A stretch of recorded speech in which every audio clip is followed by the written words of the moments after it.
இது மகிமை நேரம்.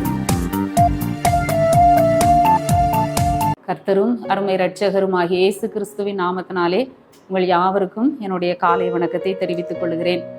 இந்த நாளிலும் நாம் தியானிக்கும்படியாக தெரிந்து கொண்ட வேத வசனம் ரூத் 2 அதிகாரம் 12 வசனம். உன் செய்கைக்கு தக்க பலனை கர்த்தர் உனக்கு கட்டளையிடுவாராக. உன் செய்கைக்கு தக்க பலனை கர்த்தர் உனக்கு கட்டளையிடுவாராக. இந்த காலையிலே ஆண்டவர் நமக்கு கொடுக்கிற ஒரு நல்ல வார்த்தை. ஆண்டவர் நம்முடைய செய்கைகளுக்கு தக்க பலனை ஆண்டவர் கொடுக்கிறவர். நம்ம செய்கிற ஒவ்வொரு செயல்களுக்கும் ஆண்டவர் நமக்கு பலன் கொடுக்கிற தேவனாக இருக்கிறார். ஒரு வேலை செய்தா அந்த வேலைக்கு கட்டாயம் கூலி உண்டு.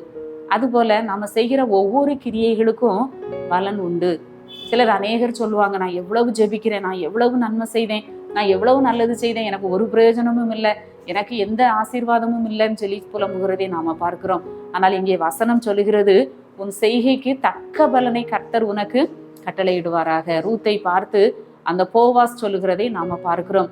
அந்த ரூத்தின் இடத்திலே அப்படி என்ன செய்கை காணப்பட்டது அப்படின்னு சொல்லி பார்த்தோமானால், முந்தின வசனத்துல நாம பார்க்கிறோம், உன் புருஷன் மரணம் அடைந்த பின்பு நீ உன் மாமியாருக்காக செய்ததும் உன் தகப்பனையும் உன் தாயையும் உன் ஜென்ம தேசத்தையும் விட்டு முன்னே நீ அறியாத ஜனங்களிடத்தில் வந்ததும் எல்லாம் எனக்கு விவரமாய் தெரிவிக்கப்பட்டது. ஒரு மனுஷனுக்கு, ஒரு சாதாரண ஒரு மனுஷனுக்கு ஒரு பெண்ணை குறித்த காரியங்கள் எல்லாம், அவளுடைய செய்கைகள் எல்லாம் அவனுக்கு விவரமாய் தெரிவிக்கப்பட்டது. நம்முடைய ஆண்டவர் எல்லாவற்றிற்கும் மேலானவர். நம்முடைய ஒவ்வொரு செய்கைகளையும் ஆண்டவர் விவரமாய் கண்காணிக்கிறார்.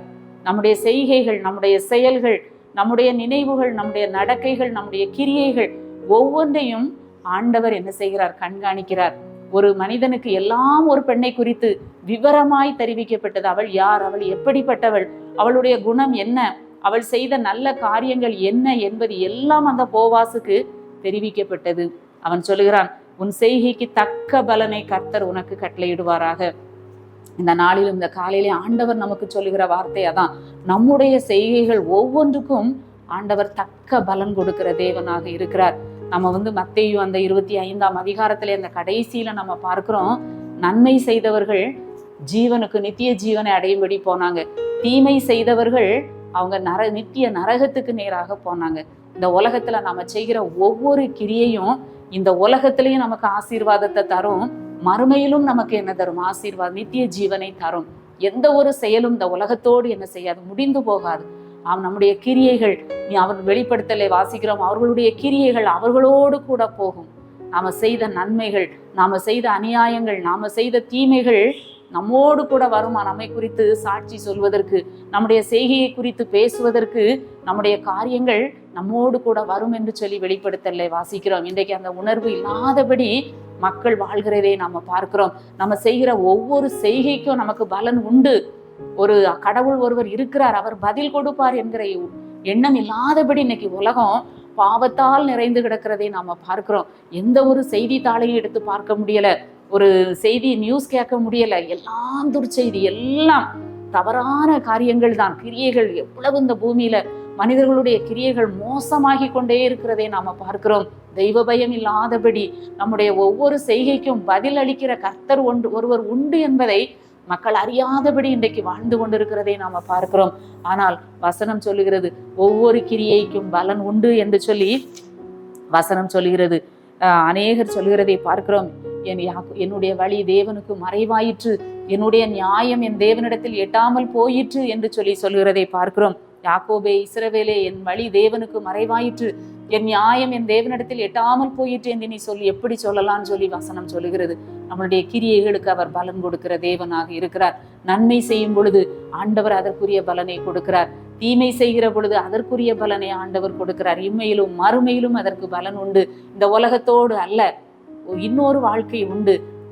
நீதிமான்கள் நித்திய ஜீவனை சுதந்தரித்துக் கொள்வார்கள், துன்மார்க்கர் பாவிகள் நித்திய நரகத்தை சுதந்தரித்துக் கொள்வார்கள் என்று சொல்லி நாம பார்க்கிறோம். வெளிப்படுத்தல் 22:12 பார்க்கிறோம், இதோ சீக்கிரமாய் வருகிறேன், அவனவனுக்கு நான் அளிக்கும் பலன் என்னோடு கூட வருகிறது. முந்தின வசனத்திலே பார்க்கிறோம், பரிசுத்தமாய் இருக்கிறவன் இன்னும் பரிசுத்தமாகட்டும், அநியாயம் செய்கிறவன் இன்னும் அநியாயம் செய்யட்டும், அவரவர்களுக்கு நான் கொடுக்கிற பலன் என்னோடு கூட வருகிறது என்று சொல்லி வசனத்திலே நாம வாசிக்கிறோம். நம்ம செய்கிற ஒவ்வொரு கிரியைக்கும் ஒவ்வொரு காரியத்திற்கும் ஒவ்வொரு செய்கைக்கும் பலன் உண்டு என்பதை நாம் மறந்து போகக்கூடாது. இந்த பூமியிலே ஆண்டவர் நமக்கு கொடுக்கப்பட்ட நாட்கள், நமக்கு கொடுக்கப்பட்ட காலங்களிலே நாம் நன்மை செய்கிறவர்களாக தேவனுக்கு பிரியமான ஒரு செய்கை, ஒரு வாழ்க்கை வாழும்போது ஆண்டவருடைய ஆசீர்வாதத்தை நாம் பெற்றுக்கொள்கிறோம். சீனா தேசத்திலே பார்வையற்ற மாணவர்களுக்கான ஒரு மிஷனரி பள்ளி இருந்தது. அதிலே ஒரு சிறுமி காணப்பட்டாள். மிகுந்த பலவீனத்தோடு, மிகுந்த ஒரு தனிமை உணர்வோடு அவள் எல்லா விதத்திலும் பாதிக்கப்பட்டவளாய் காணப்பட்டாள். ஒரு நாள் அந்த பள்ளியை பார்வையிடுவதற்காக ஒரு மிஷனரி வந்திருக்கும் பொழுது இந்த சகோதரியை பார்த்து இவளுக்கு என்ன செய்யணும்னு சொல்லி கேட்டபோது அவங்களுடைய வார்டன் சொன்னாங்களாம், அந்த பிள்ளை பிறந்ததுலேருந்து இதுவரைக்கும் பணத்தை தொட்டு கூட அவ பார்த்தது கிடையாது. பணம் காசு எப்படி இருக்குன்னே அவளுக்கு தெரியாது. நீங்க ஒரு 5 சென்ட் அந்த காசை அவளுக்கு கொடுத்தீங்கன்னா அவ என்ன செய்வா, பார்வை இல்லாவிட்டாலும் அதை தொட்டு பார்த்து அவள் உணர்ந்து கொள்வாள் என்று சொன்ன போது அவளுக்கு ஒரு 5 சென்ட் காசு கொடுக்கப்பட்டது. அவள் தினமும் அந்த காசை தடவி பார்ப்பாளாம். காசுனா இப்படிதான் இருக்கும் அப்படின்னு சொல்லி பார்ப்பாளாம். ஒரு நாள் அவள் தங்கியிருந்த மருத்துவமனையில, சிகிச்சை பெற்று கொண்டிருக்கிற மருத்துவமனையிலே அவளுக்கு சுவிசேஷம் அறிவிக்கப்பட்டது. அப்பொழுது அந்த சீன மொழியிலே வேதாகமத்தை மொழிபெயர்க்க வேண்டும் என்று சொல்லி அதற்காக சிறப்பு காணிக்கை சேகரிக்கப்பட்டது. உடனே இவள் என்ன செய்தாள், தன்னிடத்தில் இருந்த அந்த 5 சென்ட் பணத்தையும் காணிக்கையாக கொடுத்து விட்டாள். அப்போ அந்த செவிலியர் நர்ஸ் சொன்னாங்களாம், நீ இப்பதான் காசையே தொட்டு பார்க்கா, நீ இதை சில்லறை மாத்தி உனக்கு கொஞ்சம் வச்சுட்டு நீ மீதியை கொடுக்கலாமே என்று சொன்ன பொழுது, இல்லை இது முழுவதுமாக நான் கர்த்தருக்கு இதை கொடுக்கிறேன் என்று சொல்லி அவள் என்ன செய்தாள், அந்த காசை கர்த்தருக்கென்று ஊழியத்திற்கென்று அவள் அப்படியே அர்ப்பணித்தாள் என்று சொல்லி வாசிக்க முடிந்தது. நாம் செய்கிற நற்கிரியைகள், நல்ல செயல்கள் தேவனுக்கு முன்பாக அது காணப்படுகிறது. அவளுடைய நற்கிரியைகள், கர்த்தருக்கென்று அவள் கொடுத்த அந்த நல்ல கிரியைகள் அவள் சாட்சியாக காணப்படுகிற நம்முடைய வாழ்க்கையிலும் நாமும் நற்கிரியைகளை செய்கிறவர்களாய் காணப்பட வேண்டும். நம்முடைய நல்ல கிரியைகள் தான், நம்மளுடைய நல்ல நடத்தைகள் தான் நம்முடைய சாட்சியை நிர்ணயிக்கிறது. நம்மை குறித்து சாட்சி சொல்வது எது? நம்முடைய நல்ல செயல்கள், நம்முடைய நடக்கைகள், நம்முடைய பேச்சுகள், நம்முடைய வாழ்க்கை தான் நம்மை குறித்து சாட்சி கொடுக்கிறது. அப்படி ஒரு நற்கிரியை செய்யும் போது, நல்ல சாட்சியுள்ள வாழ்க்கை நாம வாழும் பொழுது கர்த்தர் அதற்கு தகுந்த பலனை கொடுக்கிறார். எப்படி அந்த ரூத்திற்கு ஒரு நல்ல வாழ்க்கையை ஆண்டவர் கொடுத்தார். காரணம் என்ன? அவளுடைய செயல்கள், அவளுடைய கிரியைகள், அவளுடைய எல்லா காரியம், மாமியாருக்காக அவள் செய்த காரியங்கள், இன்னும் கூட எல்லாவற்றையும் தன் ஜனம், தேசம், தகப்பன் வீடு எல்லாவற்றையும் விட்டு முன்னே அறியாத ஜனங்களோடு அவள் வந்து பழகினது எல்லாம் அவனுக்கு தெரிவிக்கப்பட்டது. நம்முடைய கர்த்தரும் நம்மை குறித்து கண்காணித்து கொண்டே இருக்கிறார்.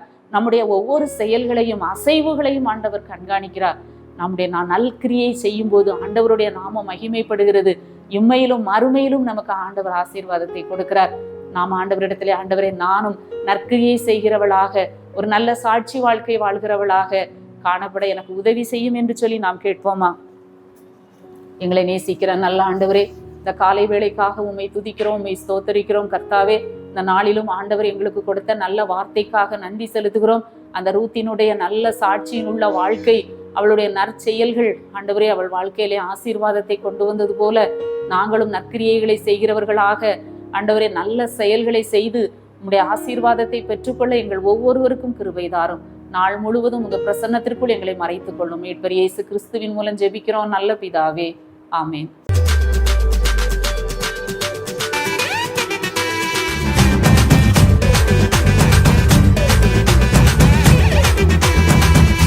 மகிமை மகிமை மகிமை